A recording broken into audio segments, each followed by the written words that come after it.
Hello, everyone. Welcome to our first live Talkback session. I'm Tiffany Kelly, Director of Alumni and Family Relations, and I'm so happy that you are joining us tonight via Zoom.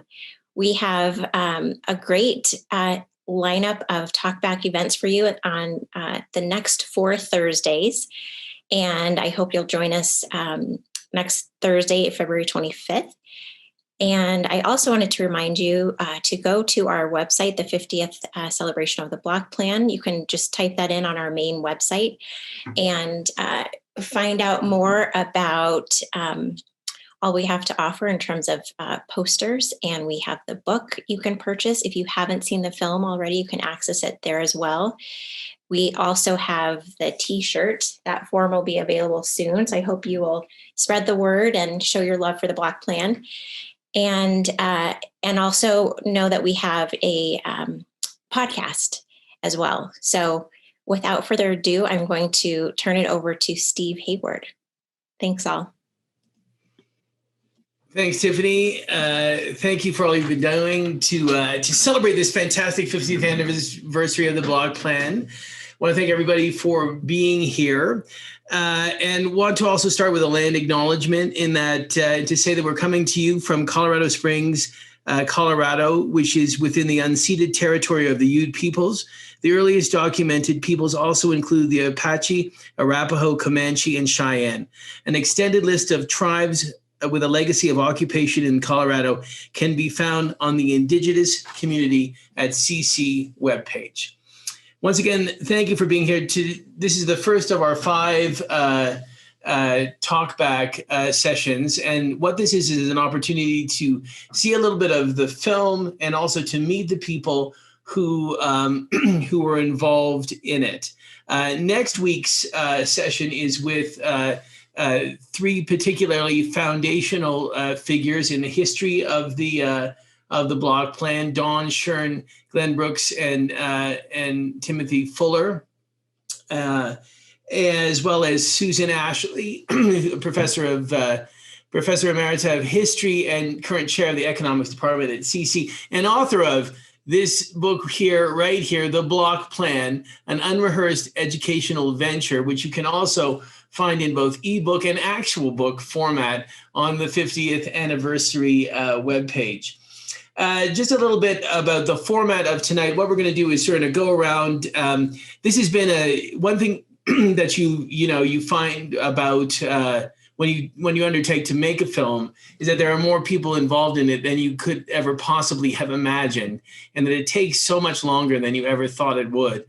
We've been working on this for 3 years, and we wanted to take this first talkback session as an opportunity to introduce and get the people who have been working on this for so long. And so we'll sort of go through and get a bit of an idea from them, both of what they did on the film and what they're going to take away from this experience. It's been going on for the last 3 years or so. And it's been quite a thing. So we'll start off with Bryan Beasley, who is my co-director and co-writer on the film.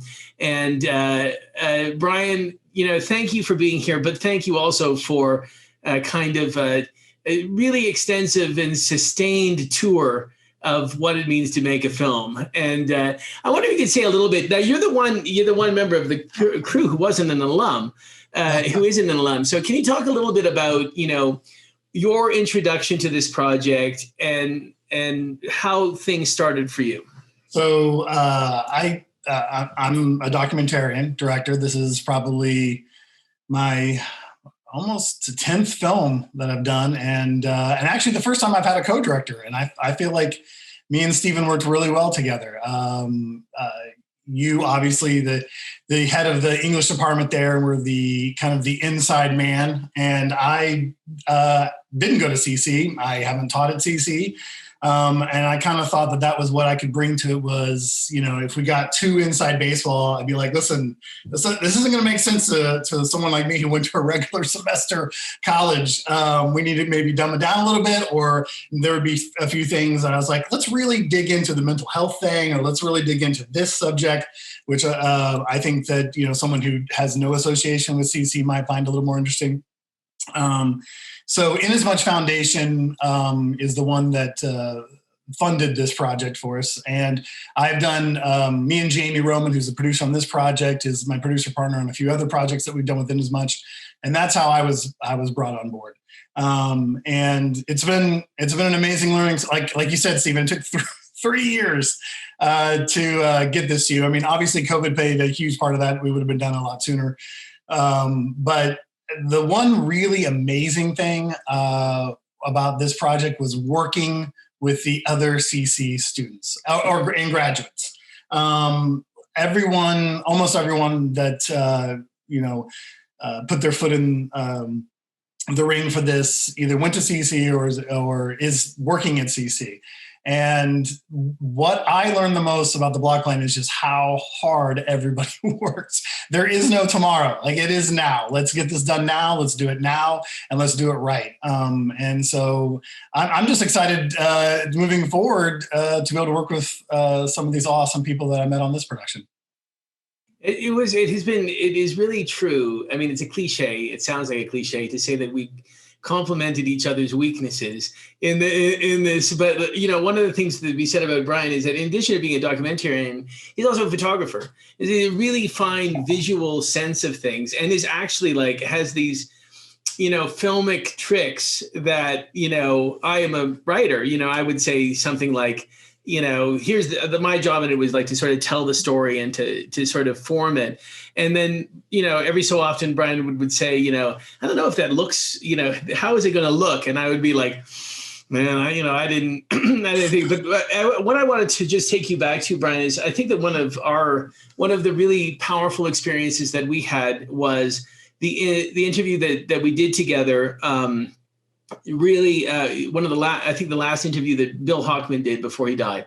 And I remember he came in, 6'4" of him, he was 88 years old. You said he was the oldest person that you had ever interviewed.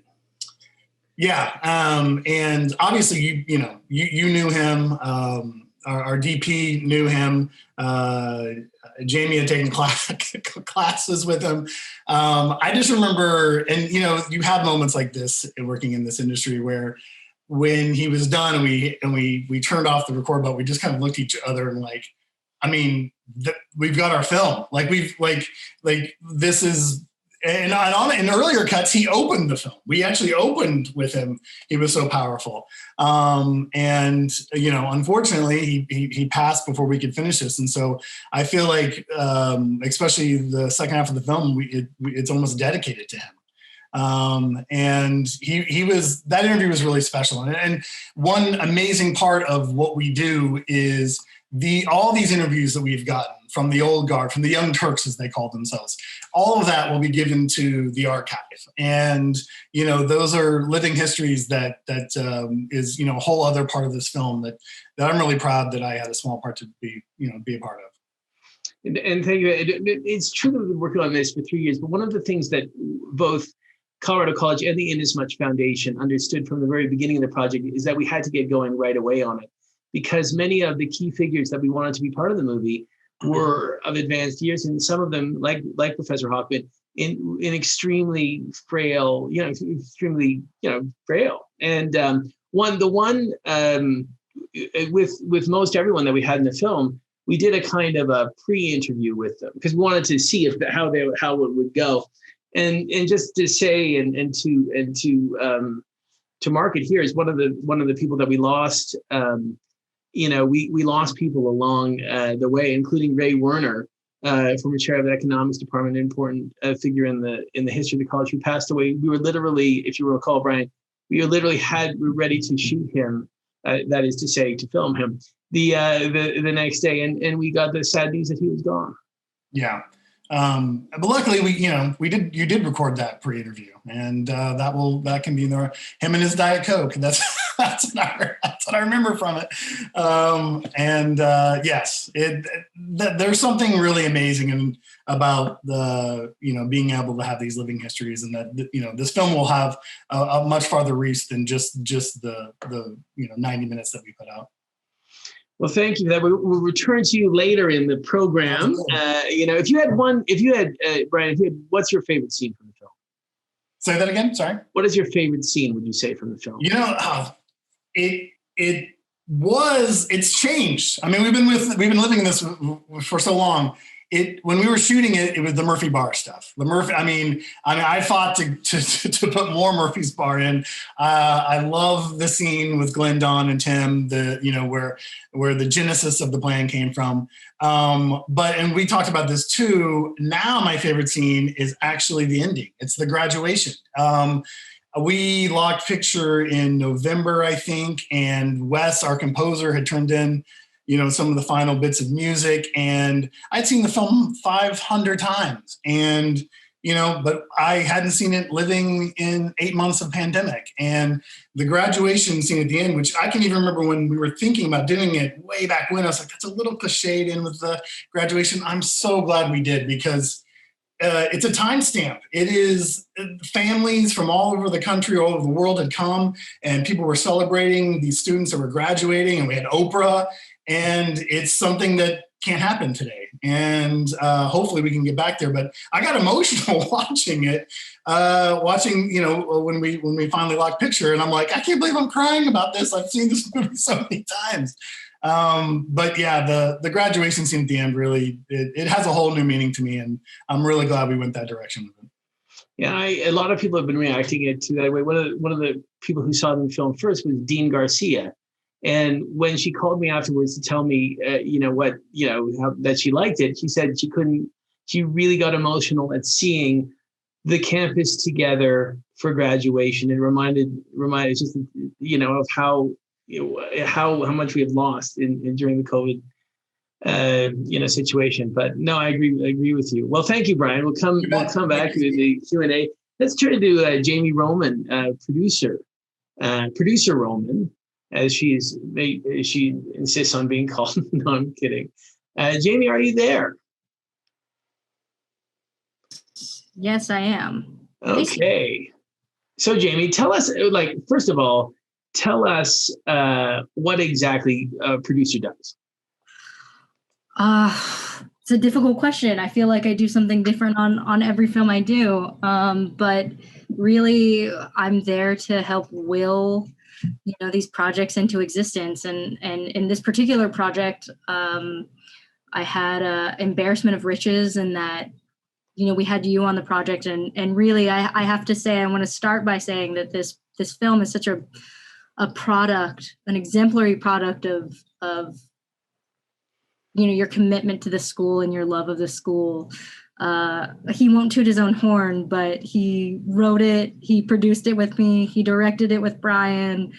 So I was really fortunate that I had Steve and I had Bryan on this, Meredith, who is an incredible editor. And it was really about supporting you guys in the ways that you needed to get all the pieces to put the puzzle together, and what a puzzle you guys put together. So a lot of running around, a lot of emails, getting equipment, talking to people, a lot of paperwork, a lot of boring stuff. But I'm so proud of the documentary we made. Yeah. Well, I have to thank you for your incredible patience with me during the filmmaking process, because there would be something like, not quite like, should we have a camera? That would be a question I would ask. Like, do we need all this equipment? Like, is it entirely necessary? And, Jaime and, said, all right, listen, we know, you're not part of this whole technical, that there was such a learning curve for me on this. And you and Bryan and Chance and the whole crew really took me through that. Can you talk a little bit about what it has felt like as an alum to come back to the college? Now, you've been out, you graduated some time ago, and to come back to the college and was this in part revisiting your own, feeling about the block plan? Yeah, I mean, in a lot of ways it was. I don't know that I was prepared for some of the feelings that I had when I came back. It had been a few years since I'd been on campus. That first time I went back to Sea Springs about, to meet with you and Barbara about this project, and to talk through just that initial lunch we had with her. and to be back on campus. It struck me so much when we started getting some of the students involved, and we started talking to alumni, when when dailies were coming in of professor interviews, how much had changed and how there's this core identity to CC. And it brought back a lot of memories and a lot of meaning. And it just really drove home. I have such a different perspective now, being in, the workforce for a few years and having, some time between me and CC, how special the people there are, the students and the administration and the professors. It means a lot to me. Yeah. I have to say that one of the things that's a surprise to me is that, like, after you finish a film, like picture lock is the way that, in movie talk, we've got picture lock. I remember when we had picture lock, everybody was so happy. And then somebody had to explain to me exactly what picture lock, represented in the process. And then, I remember you saying, it's done. This is it. I remember you sending me a text. That means it's over. It's done. But then after it's done, there's so much that goes on, right? There's color, there's sound, and you're really overseeing all of that. Yeah. All of the little things that make it pop and give it all of the visual qualities that I think, we had a really talented DP in Chance, and, getting to have somebody go over and do color and really bring out the beauty of our campus, and sound to bring to life. I think you and Bryan did such a good job of finding those historical stories and having sound be able to come in and design some of those moments so that, to make people feel like they're there. Film is so experiential. Those little finishing touches, I think, they get overlooked by people. People don't know that really is what delivers the full experience. But yeah, there's all the little stuff. Do you have a favorite scene? I have a favorite arc. I have a favorite arc of the film, and it's Liza's arc, because it's so, and any alumni can tell you, as soon as I saw some of the footage Chance was getting, I was like, yes, that is what it's like to be in the block plan as a freshman. And you're so full of hope, you're crushed by work, and then there's no better feeling about finishing it. And just being able to capture that, really vividly. God, I love that. I love that piece. Yeah, it's one of my favorite stories as well. And just to sort of say to people who haven't seen the film, that when our approach was that we wanted to come at it and tell a historical story about the founding of the plan, but also show the plan and the lived reality of it for students today. And that people really are connecting with Liza's story really strongly. It's been wonderful to see. Yeah. Thank you. Yeah, thank you, Steve. Let's turn to our DP. DP stands for Director of Photography. Somebody who is Chance Crail, mercurial, and a great fun person to work with. I have to say, I knew Chance before we started this film. He had been a student, and one of the things about being the director of photography, Chance, is that you got to spend a lot of time. We spent a lot of time together, Chance. And I wonder if you tell me a little bit about, like, what does a director of photography do? So I mean, for this project, I came in kind of on the heels of Clay, who was the initial director of photography, who deserves a lot of mention because he kind of got the project up and running before he handed it over to me. Usually on any given documentary, my job would be to just handle a camera and make sure that we get the coverage we need and make sure that however we're telling the story in whatever way Steve or Bryan or Jaime wants to tell the story is possible from whatever multiple angles we need visually. For this, things kind of went in a different direction from the beginning. When Clay approached me, his goal for me as a camera person was not to have me necessarily just go cover everything. It was, we need someone who can kind of embed with students in the environments they're in, who is young enough that, you know, we're not going to worry, like they're not going to worry that there's someone there who is watching them, who's snitching on them in a way, as it were. So my job kind of became to both field produce and to capture the visual imagery we needed in order to tell this story, which kind of added an extra dynamic to my job, which made it a lot more fun and made it incredibly interesting. And I certainly learned a lot from that experience. But, you know, when I was kind of in the field with Liza, for example, I know Jaime brought her up, you know, I had to think on my feet a lot more than I usually would while just handling a camera and thinking in terms of, let's get it from the left, let's get it from the right, let's make sure that we have a wide shot, a close up, etc. And one of the things that we collaborated on is parts in which I'm in the film, in which, you know, you would think that it would be possible to script anything that I might ever say on a camera.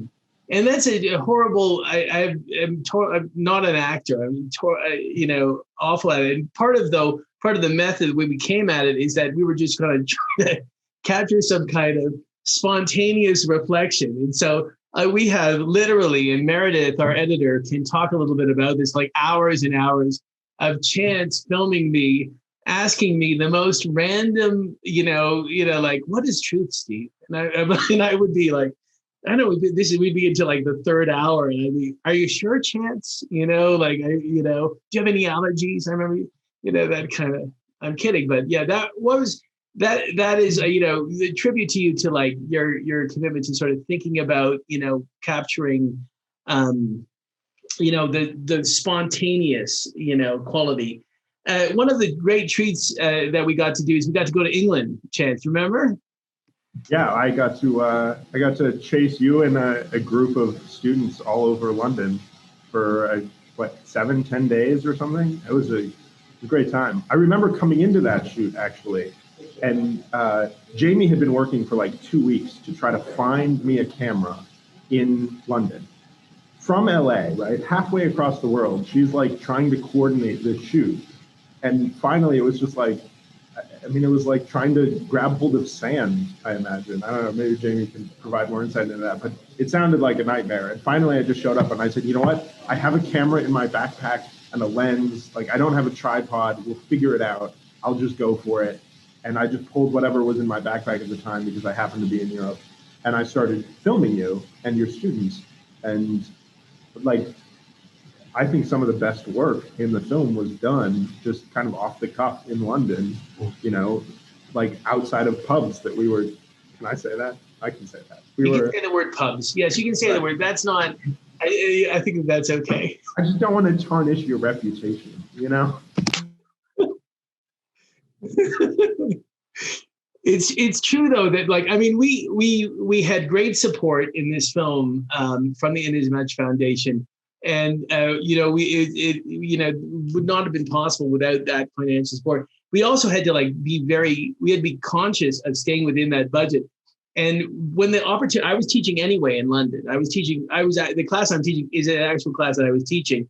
And, you know, at some point in it, I you know, we were sort of like, I guess we have to, as anybody knows, who knows anything about Colorado College, one of the great things about the block plan is your ability to go off campus, you know.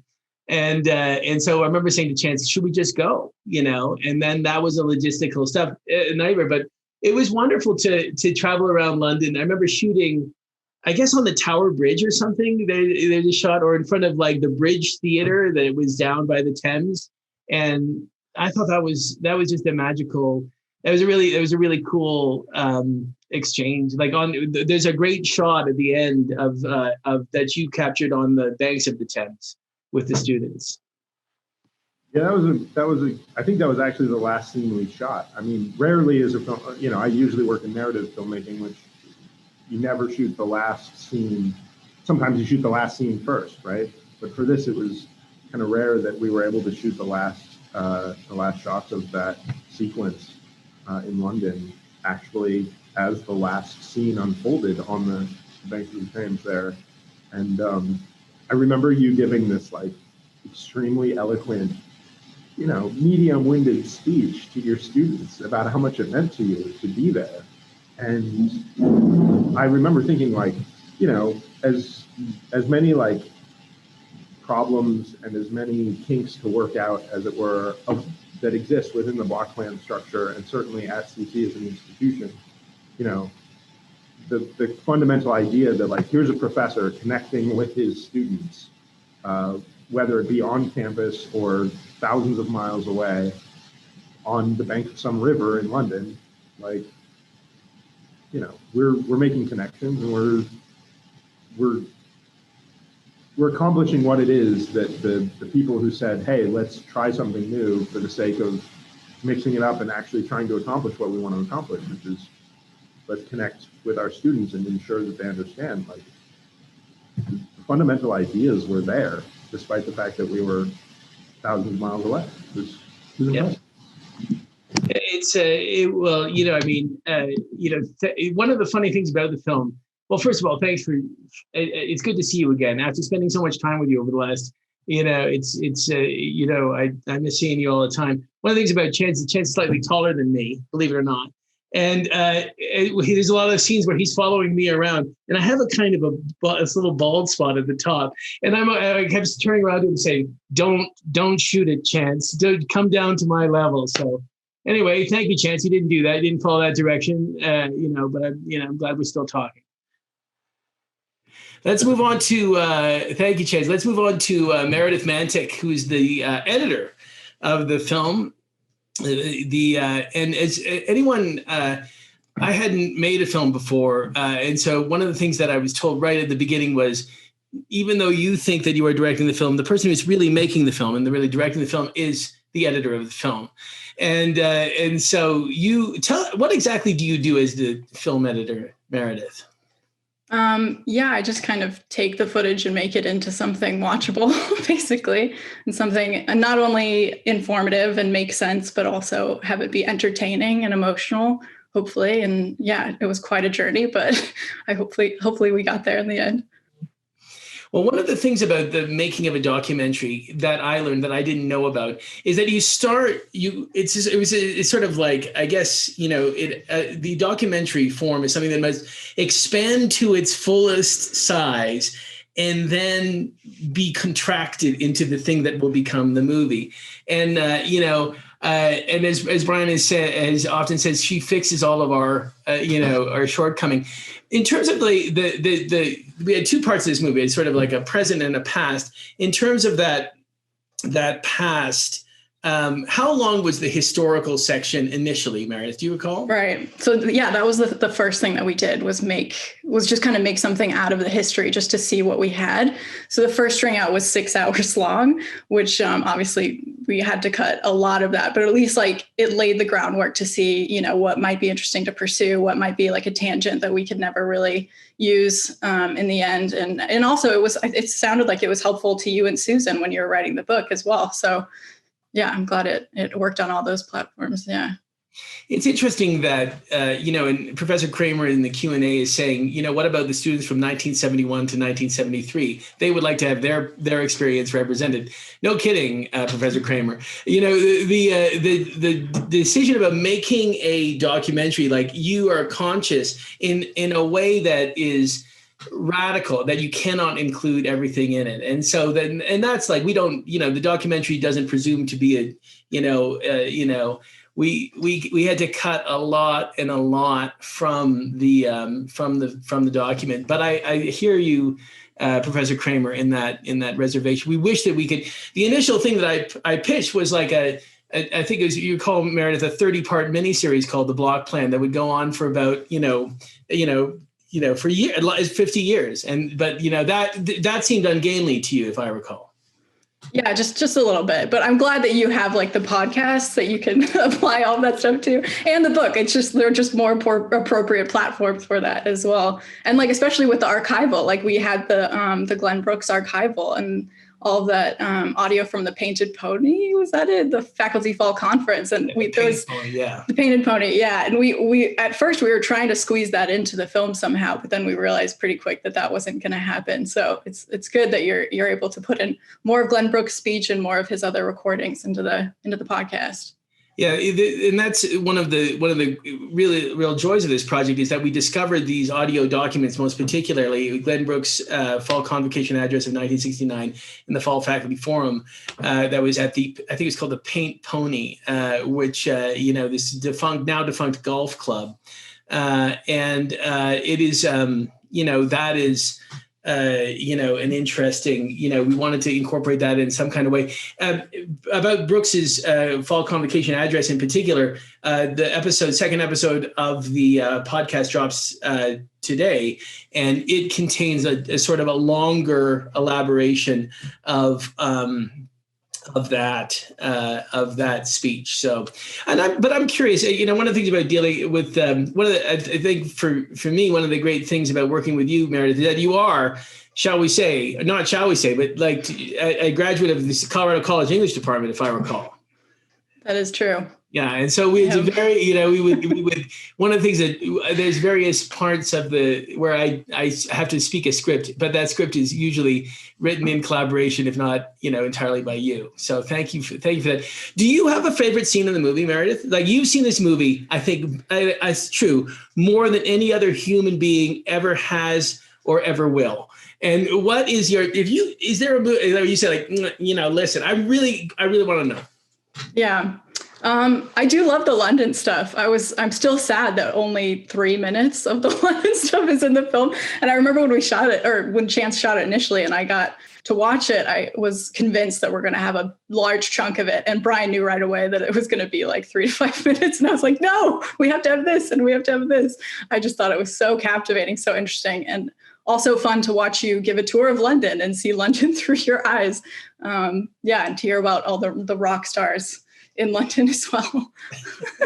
Well, we also used some of that footage to do sort of a trailer for the class. Like, as we knew we were losing this footage, and Meredith said to me, if you want for the English department, a Shakespeare in London, a glimpse of that kind of curricular work that you're doing there, we could put that together. And thank you for doing that as well. I think that's a really cool document. We'll put that up on the block plan site. Well, thank you, Meredith. Let's bring on Robert Mahaffey. And I have to say that when asked about my favorite parts of the film, some of them were sort of produced in a big way by Robert. Now, Robert, what exactly did you do? You're a graduate of the college as well. Yes. What did you do in the film? I had kind of two roles in the film, one during production and one during post-production. So I am the cinematographer behind all the drone footage that you see throughout the film. And then in the post-production process, I created and designed all the graphics and animation, which is principally used to kind of explain the block plan and its sort of structure and format. But we also have some treatments of how the headlines appear and some other stuff throughout the film. So. Okay, can you share some of that material? Can you? Sure. Yes. So, which one are you going to share here? Is this the blocks falling? I can share the blocks falling. Yes. Here we go. Okay, here it comes. Oh, is that the right one? I can't see it. Yeah, that's the right one. Okay, great. I'll play it.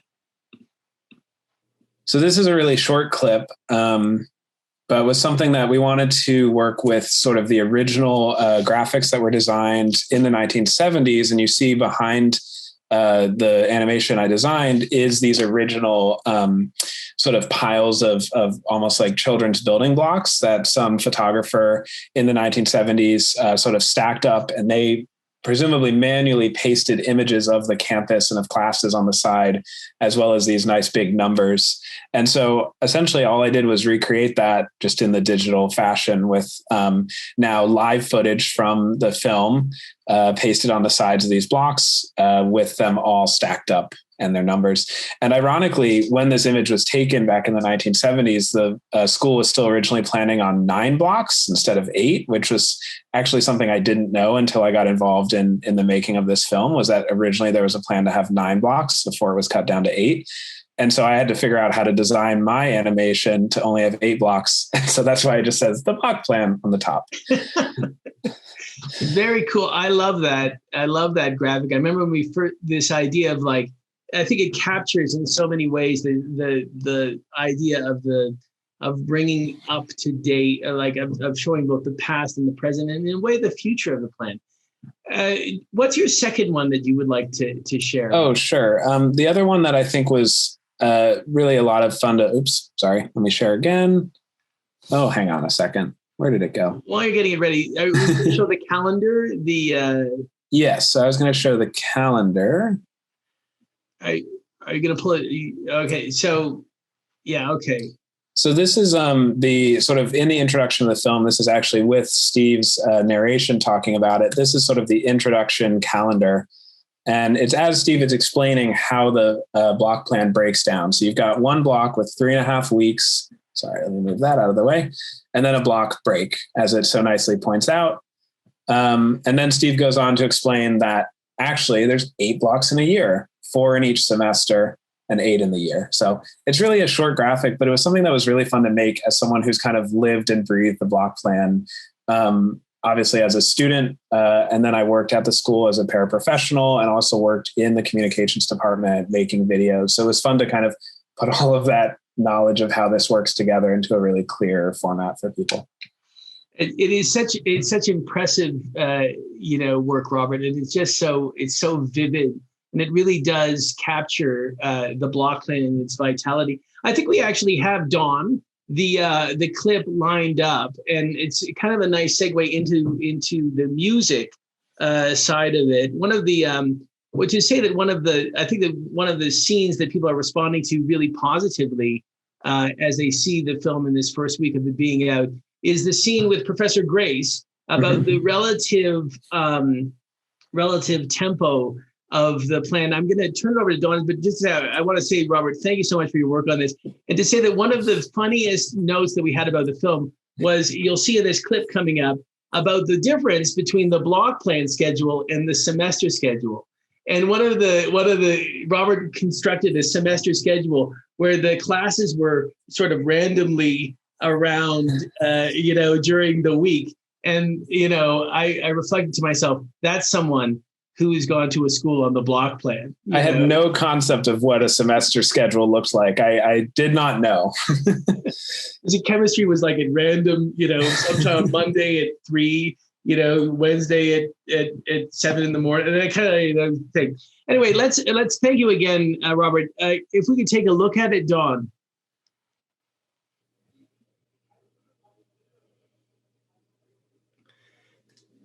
Dawn?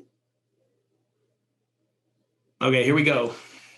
Music perspective. I think about it as being 4/4. Is that fair? Maybe. I would think less the time signature, but more a tempo.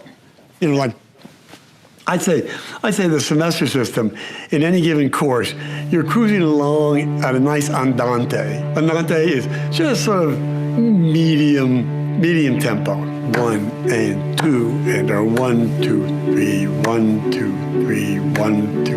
That'd be a nice andante. I think the block plan is more like allegro, or even more than that, maybe presto.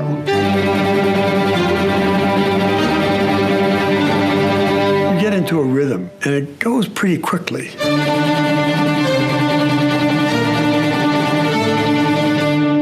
You learn the system. You learn how to make it work for you, and there's a lingo that's very quickly picked up. First week, second week, third week, fourth week, stuff like that.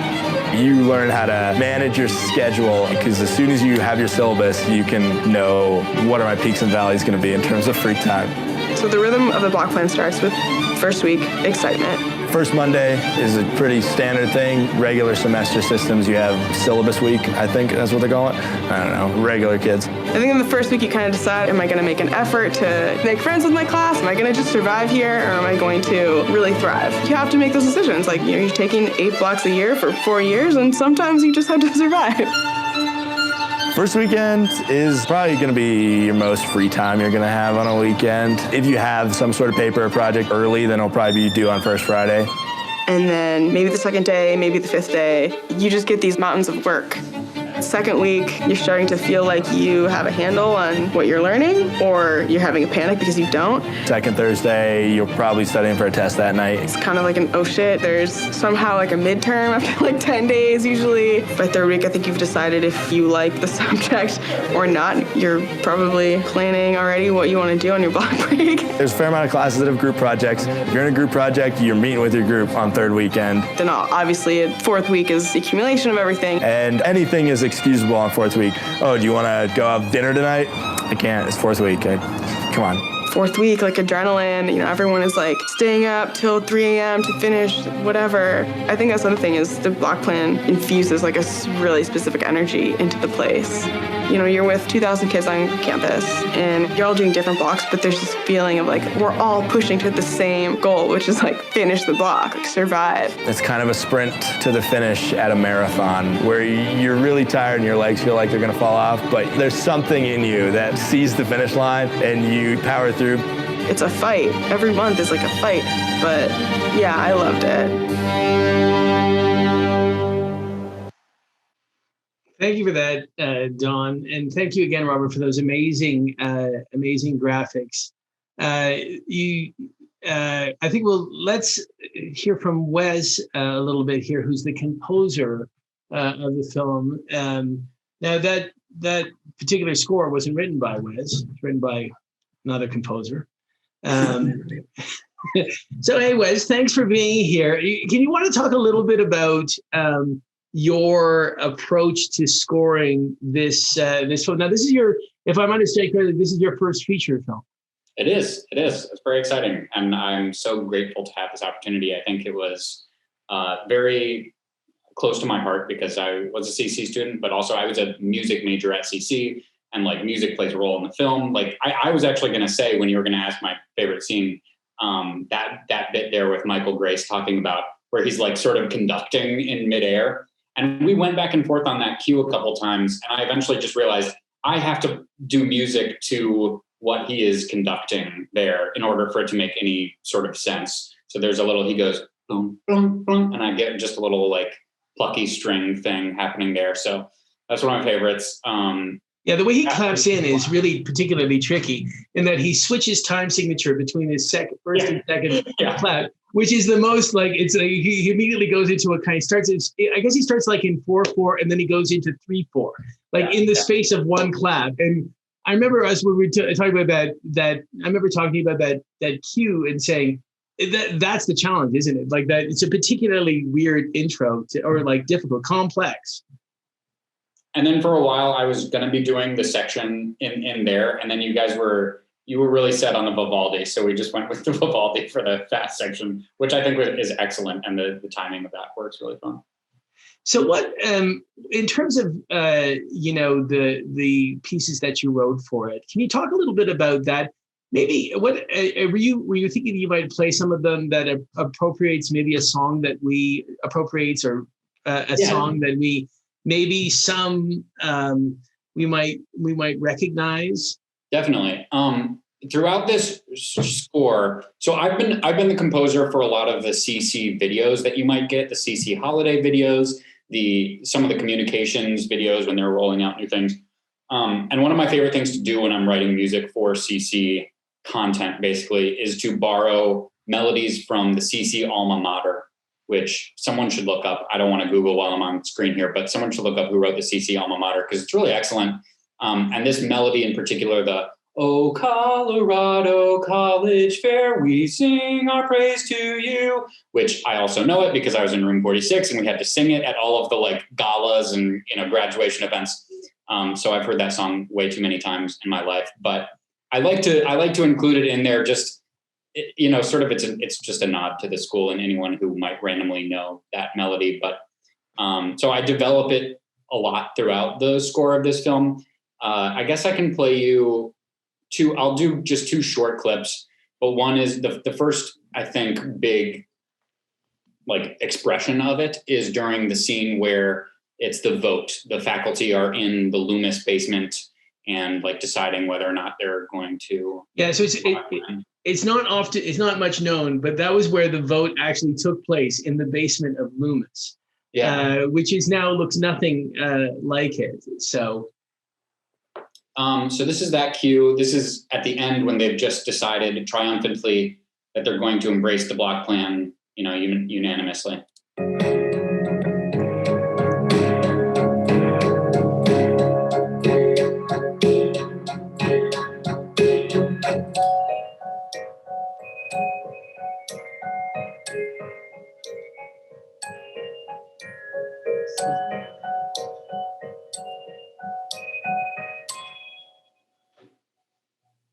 So that's that one, Colorado College Fair. And here's the even more dramatic expression of it at the very end of the film. Yeah, this is during graduation. Yeah. Let me see it. I need to find the most recent. Here we go.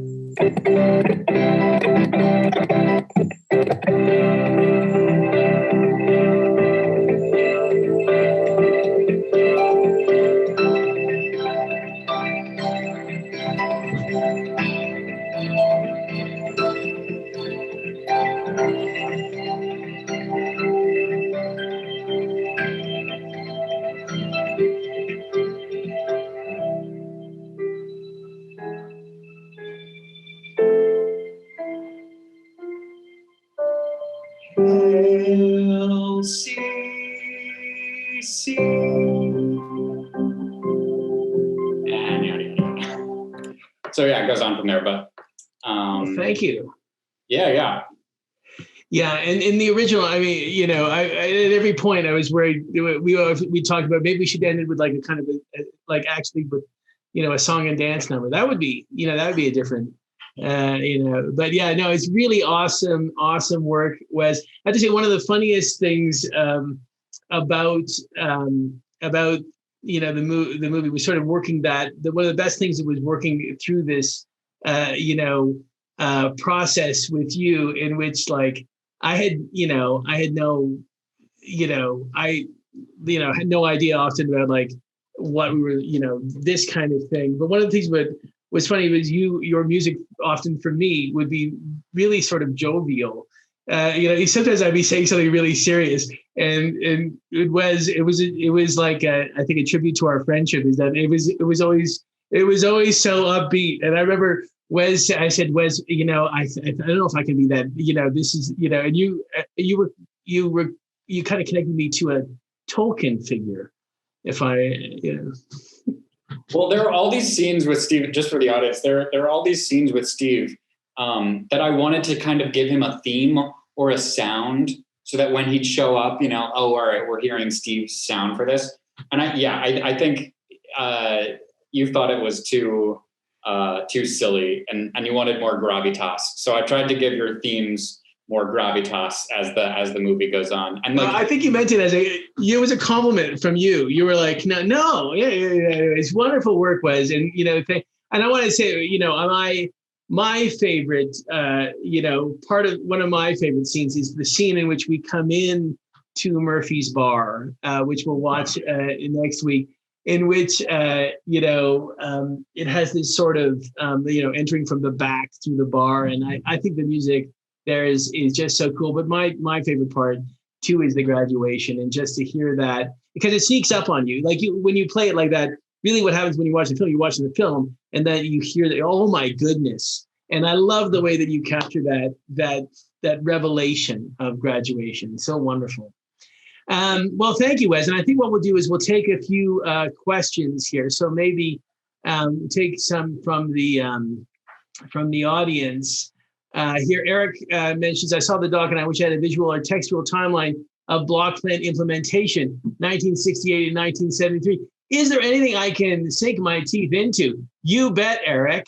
Right here, it's called The Block Plan, an unrehearsed educational adventure by Professor Ashley. It's you can grab that on the website, and that really is absolutely it's one of the things that was important, and we'll talk more about this next week in the Talkback session where Professor Ashley will be with us, about the process of researching the project. This is a really meticulously researched and really absorbing history of the not just the founding of the block plan, but then the implementation of it. So if you're interested, if you can join us next week, that's next Thursday, 5 p.m., same Zoom space, so to speak, not the same link, I guess, but register for that. And that'll be a really interesting discussion.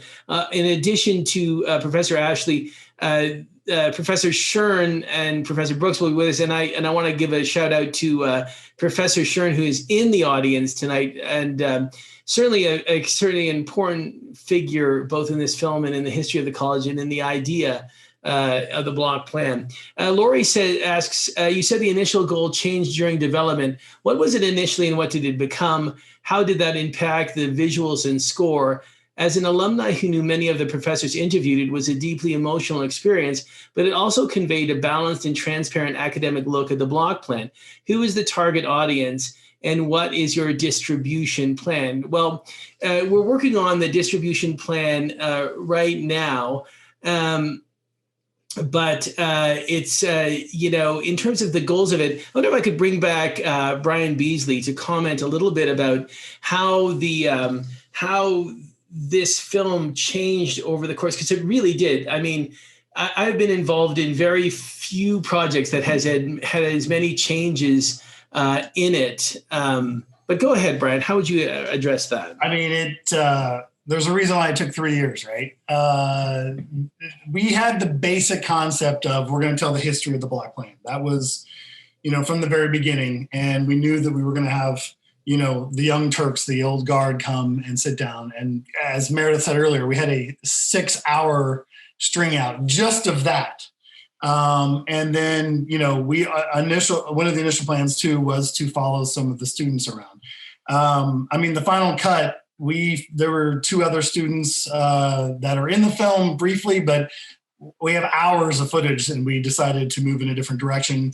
We have one of the teachers that was in there that we kind of moved in a different direction. And there's ebb and flows with these projects, and things come up. And honestly, there's an entire section on race that wasn't part of the initial plan when we set out to make this film. And when certain incidences happened on the campus, to Steven's credit, we have to include this in the film. And, we touch on the events that happened in early 2020 with, Black Lives Matter. And it was a perfect segue, honestly, in what was happening in 1968 and 1969 to what was happening in 2020. And there was no way as storytellers that we could ignore what was happening on the campus at CC. And then, of course, the pandemic hit and schools are shutting down. And, we had to incorporate that, which we did in the credits, honestly, because we were just like, the film we were on deadline. The film has to end. But if you watch the credits, we bring up the pandemic and we talk through visuals and articles about how certain schools are moving toward the block plan because it's smaller classes. And in a post-pandemic world, the block plan might be the perfect solution for some higher education issues. And that's the fun of making documentary films. Again, we didn't know we'd be working on it for 3 years. I can remember when me and Jaime first started on this, we were like, 2020, we're going to get this thing wrapped up so quickly. It'll be on the shelf and then they'll just push it out and we'll fly out to Colorado and have some nice cocktail parties and some Q&As. And yeah, boy, 2020 just had different plans for all of us, huh? I mean, what do you think, Steven? Like, you lived it with us. Well, I mean, I think you've answered the question. I mean, one of the things we're telling a history of the college. We're also telling a history of the present and the future of the college. It was very important to, I think, both of us, to everyone involved in this. Every person who has been on, who we've heard from tonight, to produce a documentary that told an authentic story about Colorado College, that showed the college at some of its highest moments, and also those moments when when it has been tested most strenuously. And certainly one of those, one of the moments when that occurred was when the Black Student Union made a particular intervention at the faculty meeting, one of the faculty meetings, and, called out the racism of the institution. And very much that was a pivotal, that was a moment that catalyzed and that pointed us in, very forcefully in a direction that we're in around the anti-racism initiative of today. That, and we thought was very important to tell that story, to show the bravery of those students, and to show the pain of racism at the college, along with the historical story, and to recognize that the block plan, that the real strength of the block plan, yes, lies in the radical idea of teaching and learning one thing at a time, but more profoundly in the ability and the willingness to interrogate the way in which you do things at the college. And while those interrogations go on in the semester system, I think the strength of our institution, and I hope that would be my goal to come across in the film, of this willingness to ask the most difficult questions and then to do something on, and then to act on them. And that's the core of anti-racism is action. And I think that was how this changed. This project, it didn't. The goal was always to do that. What changed was the story we were telling. We had to tell the story of what happened at the institution. So, I have a question for you, Steven. What was it like to be on camera? Obviously you play the role as our narrator, and we tried a lot, some things that people will never ever see. We tried a lot of different film mechanisms to, we had a classroom scene that we shot that didn't make it. We actually had a huge group with a bunch of different, a round table that didn't make it. But what was it like for you to have to be on camera for not only were you a director of this project, but you're actually our on-camera narrator for most of it. Yeah, it was a strange experience in that, it was really to Chance's and Meredith, and yourself, who were had this sort of me talking about various things and trying to make it into a coherent movie. One of the things is that it takes place over the course of 3 years, and one does look different in it. Sometimes one has sort of longish hair. Sometimes one has really short hair. Sometimes one is 10 pounds lighter. Sometimes is 15 pounds heavier. It's sort of, for me, it's a chastening reminder of the last 3 years. It's oh yeah, I remember that. One thing that Meredith and I found very refreshing and was that your wardrobe never changed. You're always wearing black. So yeah. It's a through line through the whole piece that you come on the scene. That was the feeling that no matter what I looked like, actually, I would, still be wearing the same thing, and they'd be like, "Oh, I think that's him." Yes. But I think we have one more time for one more question here. Amy asks, "Wes, the score helped with the pacing of the film and moving it along. It also brought out emotions, especially with the segment about the death of Bill Hochman. Was an overwhelming feeling or tone you were going for?" Wes, how would you address that? Yeah, definitely. I had Bill Hochman actually as a professor for a little bit. He did some classes with Tom Cronin's leadership class, and his spirit is just. You've talked about it a little bit in how it shaped your creation of the movie, but I think he really represents the soul of CC in a lot of ways. Coming from a professor, just the piece pins and everything, and the vibrant way that he speaks, I think was so apparent in the movie. And so I just wanted to give it justice when he passes on in the movie and really, mark that moment with some emotional reverence and stuff. Yeah, and that's one of the important part of the movie to me too is the tribute to Professor Hochman, who's a good friend of mine. He called me Hammer, was his name for me, because of my involvement on the Mind and Body softball team at Colorado College, in which Hammer being the final stone that one throws in a curling match. It was a tribute to my cleanup hitting. So, well, thank you all for being here. Can we bring everybody once again, illuminate your cameras so we can just get a full glimpse of everybody. Thanks everybody in the audience. Thanks to this amazing group of alumni, filmmakers and artists, composers. And thanks most particularly to Bryan Beasley, my co-director, who's, this has been quite a journey. Join us next Thursday, 5 p.m. for a session with Professor Ashley, Professor Shern, Professor Fuller, and Professor Brooks. So thanks everyone. This is going to end right now as soon as it shuts off. So thanks everybody for being here. Thanks for taking the time. Lovely to see you all again. I miss you all. Thank you.